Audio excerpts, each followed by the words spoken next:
event of an emergency, preparation is often the difference between safety and tragedy. Close to home, our public safety departments in West Bloomfield Township are hard at work preparing for a call they hope to never receive. Civic Center TV's Jake Schaf is live at the West Bloomfield Civic Center Plaza with more. Jake.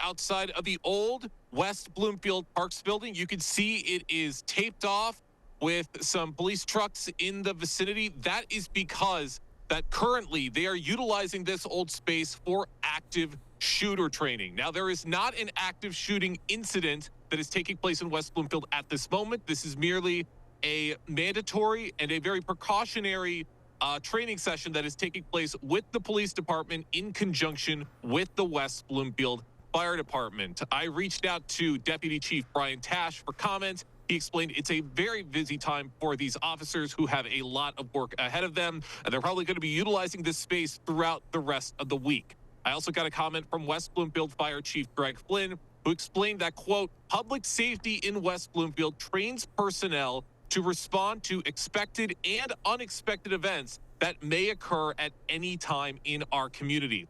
Opportunities like this are necessary for us to practice so we meet or exceed the expectations of those we serve, end quote.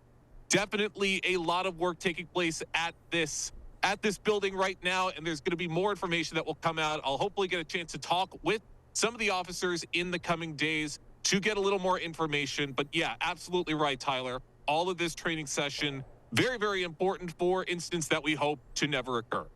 And it's important, too, that both police and the fire department get insight on this and are able to work together in tandem, because in the event of an active shooter, whether it's in West Bloomfield Township or any of the Tri-Cities, where both of these departments would then definitely be part of the response, but also outside of our community in the Oakway Partnership, which the fire department takes place in, and West Bloomfield Police also provide support to other communities. So in the event that they experience something like this, hopefully never again like we saw in Oxford just a few years ago, they're ready for that response. They have at least some idea of what they're going to be getting into, what the strategy is going to be, which is why it's closed off. It's very much behind those closed doors, Jake, because it's important that these public safety officials understand what goes into this training, what they need to know if this ever happens, and make sure that those that may be perpetrating this aren't aware of those very strategies.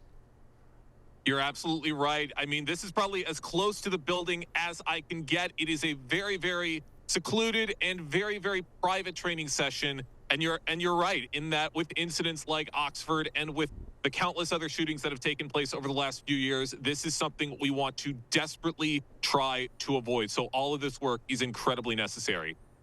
A sad reality of modern day life, but there is at least some sense of peace of mind knowing that the two of our police and fire departments, premier emergency services departments in the entire state of Michigan, are ready on the call if it ever comes to where West Bloomfield is the one that has to respond to a tragedy like this in the Oakway Partnership or close to home here in our community.